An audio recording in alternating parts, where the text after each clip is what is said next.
ഇതാണ് കേട്ടോ ചിന്താമണി ചിക്കൻ.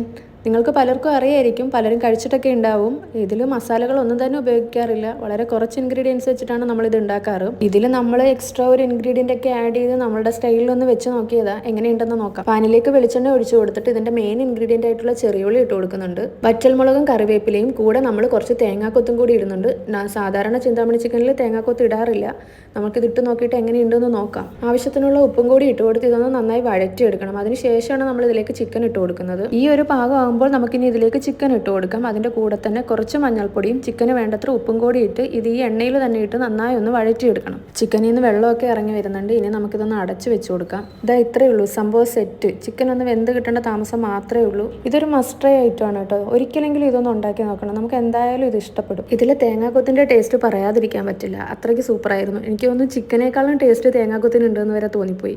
അത്ര അടിപൊളിയാണ്. ഇനി നിങ്ങൾ ചിന്താമണി ചിക്കൻ ഉണ്ടാക്കുമ്പോൾ തേങ്ങാക്കൊത്തും കൂടി ഇട്ടിട്ടൊന്ന് ഉണ്ടാക്കി നോക്ക്. ഇതുപോലൊന്ന് ഉണ്ടാക്കി നോക്ക്, എല്ലാവർക്കും ഇഷ്ടപ്പെടും.